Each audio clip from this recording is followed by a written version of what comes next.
تو اللہ تعالیٰ کا کرنا ایسا ہوا کہ جب ان کے ہاں ولادت ہوئی تو بچی کی ولادت ہوئی، حضرت مریم علیہ السلام کی۔ تو ان کو توقع یہ تھی کہ جو میں نے نظر مانی ہے وہ ایک بچے کی مانی ہے کہ جب بچہ ہوگا تو میں اس کو بیت المقدس کی خدمت کے لیے وقف کروں گی،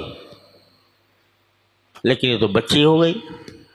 اب بچی جو ہے وہ کام نہیں کر سکتی جو بچہ کر سکتا تھا خدمت میں۔ تو جب ولادت ہوئی بچی کی تو حضرت حنا نے باری تعالیٰ سے یہ تعجب کے ساتھ پوچھا کہ ربی انی وضعتھا انثی، میں نے تو بچی پیدا کر دی ہے، ولیس الذکر کالانثی، اور جو مذکر بچہ ہوتا تو وہ اس کی شان اور ہوتی، یہ خاتون ہیں، ان کی شان کیا ہوگی؟ لیکن اللہ تبارک و تعالیٰ کو کچھ اور ہی منظور تھا۔ اللہ تبارک و تعالیٰ نے حضرت مریم کو بڑی عجیب انداز سے ان کی پرورش فرمائی۔ وَأَنبَتَهَا نَبَاتًا حَسَنًا، قرآن کریم میں آتا ہے۔ پرورش کی، جب بڑی ہوئیں تو ان کو حسب نظر حضرت حنا نے بیت المقدس کے ساتھ وابستہ کر دیا۔ ایک چھوٹا سا حجرہ وہاں پر بنا دیا حضرت عمران نے، جس کے اندر حضرت مریم تنہائی میں عبادت کیا کرتی تھی۔ اللہ تبارک و تعالیٰ کو ان کی خاص پرورش کرنی تھی، ان سے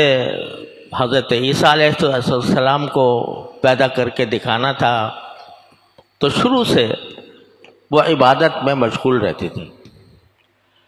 اور عبادت میں ایک عجیب معاملہ یہ تھا کہ جس حجرے میں یہ عبادت کرتی تھیں تو وہاں بے موسم کے پھل اللہ تبارک و تعالیٰ بیچ دیا کرتا تھا، جن پھلوں کا ابھی موسم نہیں ہے، کہیں بازار میں بھی نہیں مل رہا ہے، کسی کے پاس موجود نہیں ہے، وہ حضرت مریم کے پاس اللہ تبارک و تعالیٰ اپنے فرشتوں کے ذریعے، اپنی قدرت کاملہ کے ذریعے وہاں پر بیچ دیتے تھے۔ دوسری طرف حضرت حنا کی ایک بہن تھی اور ان کا نام تھا علی شبع، روایتوں میں ان کا نام آتا ہے علی شبع، اور چونکہ وہ بھی ایک مقدس خاتون تھیں، وہ حضرت زکریہ علیہ السلام کی اہلیہ تھیں، یہ حضرت حنا کی بہن تھیں، اور یہ بھی بڑی مقدس خاتون تھی۔ اسی واسطے جو عیسائی ہیں وہ اپنی لڑکیوں کا نام ان کے اوپر رکھتے ہیں، علی شبع کو انگریزی میں بنا دیا ایلیزابتھ، وہ اپنی لڑکیوں کا نام ایلیزابتھ رکھتے ہیں، اور انہوں نے تو علی شبع کو ایلیزابتھ بنایا تھا اور اردو والوں نے اس کو ایلزبتھ بنا دیا، ملکہ ایلزبتھ کہتے ہیں لوگ، لیکن اصل میں وہ انہی کے نام پر ہے۔ تو وہ خاتون جو تھیں وہ بڑی مقدس تھیں، بڑی پاک باز خاتون تھیں، لیکن ان کے اولاد نہیں ہوتی تھی، اور ان کے شوہر حضرت زکریہ علیہ السلام تھے، وہ خود نبی تھے، بڑے مقدس نبی تھے، بڑے جلیل القدر نبی تھے، لیکن اولاد نہیں ہوتی تھی، یہاں تک کہ حضرت زکریہ علیہ السلام بہت بوڑھے ہو گئے، یعنی اتنی عمر کو پہنچ گئے جس سے اولاد ہونا متوقع نہیں، اتنے بوڑھے ہو گئے۔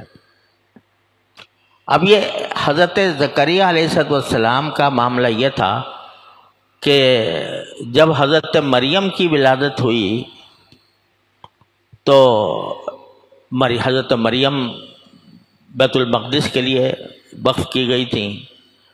تو ان کی کفالت کے لیے، یعنی کون ان کی سرپرستی کرے، کون ان کی کفالت کرے، اس کے بارے میں کچھ اختلاف ہو گیا تھا۔ تو لوگوں نے قرعہ ڈالا تھا، اور قرعہ ڈالنے کا طریقہ یہ رکھا تھا کہ قلم پھینکیں گے، جس کا قلم جو ہے وہ بہاؤ کے مختلف سمت میں جائے گا وہ کفیل بن جائے گا۔ حضرت زکریا علیہ السلام کا قلم اسی طرح الٹی سمت میں بہنے لگا،